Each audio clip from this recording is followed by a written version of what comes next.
Good day, everyone. So today we are going to talk about problem solving involving patterns.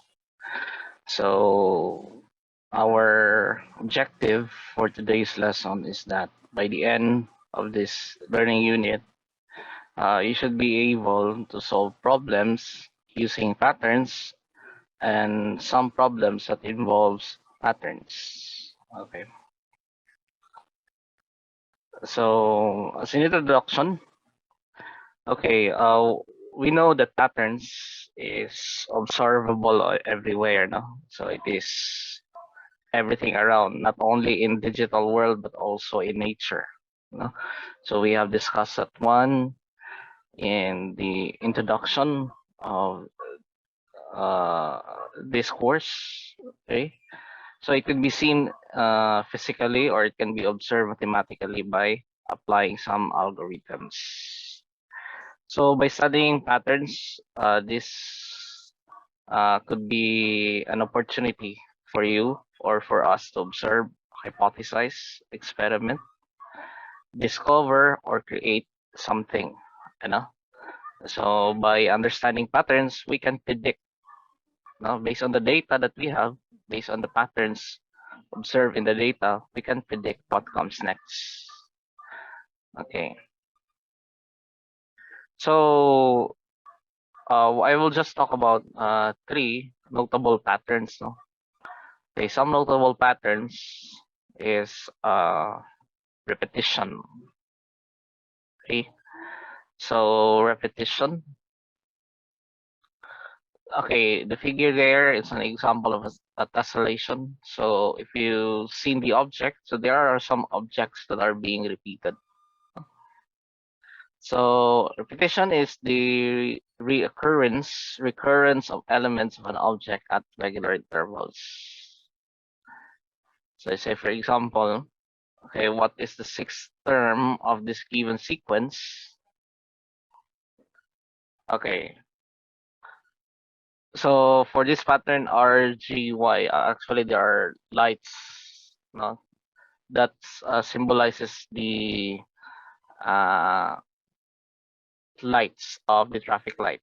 So R means red, G means green, yellow means okay, Y means yellow. You know? So if you based on this recurring pattern, so so so every third term it will go back to Y. So at the 16th term it should be red, no, or R. So the answer here is R. So that is an example of the first notable patterns that we have, no, a repetition. The second uh, uh, the second notable patterns that we observe in mathematics is what we call the sequences. So when you say a sequence, it's the ordered list of objects. No? So the number of sequence, the number in the sequence is separated by commas. These numbers are called terms of the sequence. So a sequence usually has a rule in which is a way to find the value of each term. So a rule may be, uh, say for example, in the previous example that we have, it may be repetition, or it could be a rule by adding some particular number, or a rule by adding the previous one to the other term, and so on. So let's say, for example, in this one, in this sequence, 3, 5, 7, 9. Okay, so the rule here is that we start with 3, and the next preceding term we will add them by 2. So we can say 5 is just simply 3 plus 2, then 7 is 5 plus 2, 7, and 9 is 7 plus 2, and so on. So in this one, the rule is add the previous number by 2 to determine the next term. No? Okay, so some notable sequences that we have. Okay, number one. Okay, this is an example of Fibonacci sequence. Okay, we have talked about this one in chapter 1. So these are the series of numbers for the Fibonacci sequence.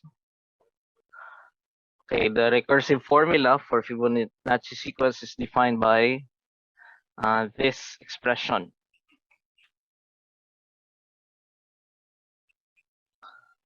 Okay, so where f sub 1 and f sub 2 is equal to 1. Next is the triangular sequence. So if you observe here,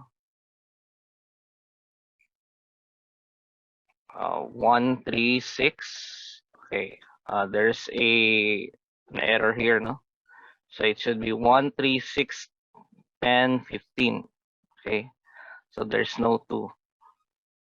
So the general formula for this one is n times n plus 1 over 2.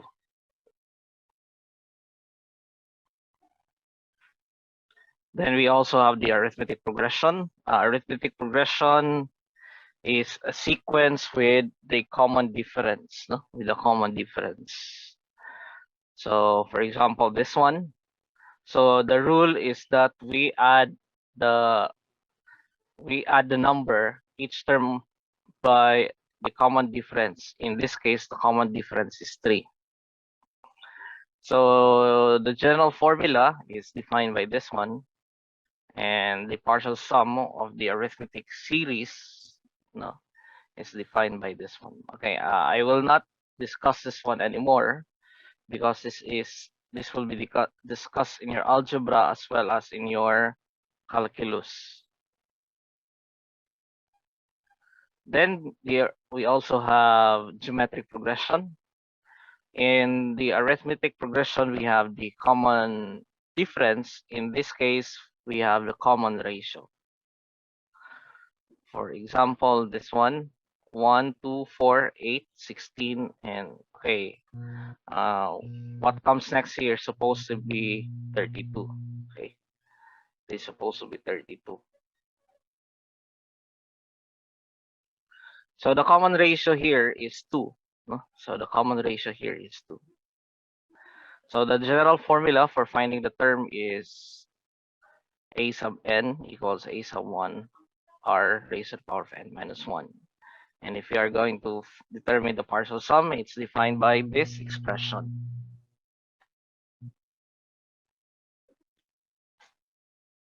Then we also have the harmonic sequence. The harmonic sequence is just the uh, reciprocal of the arithmetic sequence.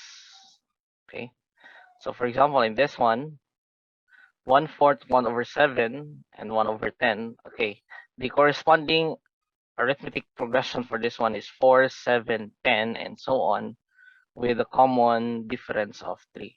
Then we just determine its reciprocal and we have this expression.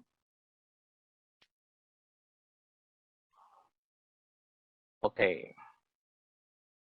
So we also have visual patterns. Okay.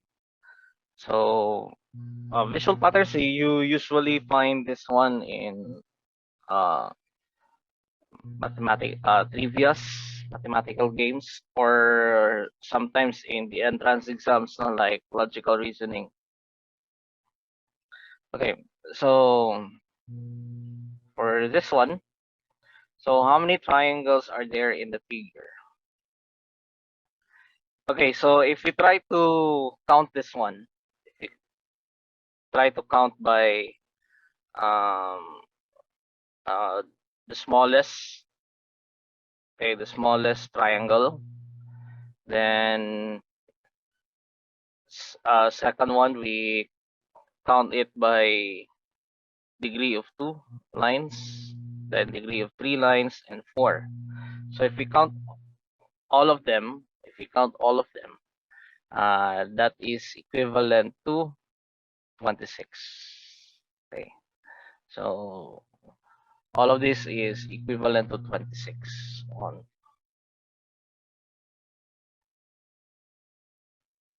Okay, for this one, Okay, this is very common in the if you try to answer in IQ test and entrance exam like logical reasoning or this type of test. Okay, so what comes next? What should be in the lower right? Okay, the answer here it's letter A. The answer here it's letter A. So the explanation here it's some kind of related to sets. So you have to transform this into uh, a code. No, so you have to transform this into a code. Okay. Since this is part of your activity in your book, so I will just leave the explanation to you. So the answer here it's letter A. Okay, this one we also have this example. What comes next? Okay, the answer here is the answer here it's letter B. Okay, if you try to observe here, no, let's start with the blue color. So, and the next one, the next, the next, in the next rectangle, so the blue color should be at the bottom. So it could be A, it could be B or C. The next is we follow the green one. So the green one, it's there. So the next term would be, okay, in the next rectangles, so the green one should be placed at the top. No? So this is now the answer, letter B. Okay? So this is now the answer, letter B. Okay, I have here some exercises. So I will just leave this to you. How, okay, okay. I will just leave this to you to answer for this one. Okay, the answer for this one is found here. Okay, for the rule, I will let you discover what are the rules for this one. We also have these exercises. Okay, so I will just leave this to you not to discover how it will be answered. The answer for this is actually 25. 625. No.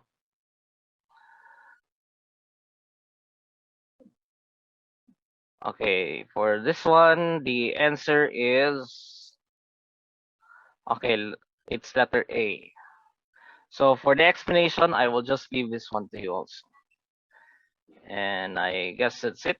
This would be okay. So what is being discussed here will be our coverage for the final exam. No, no, not final exam. It's on the midterms exam. So what is being discussed up to this topic will be the coverage for your midterm exams. And I guess that's it.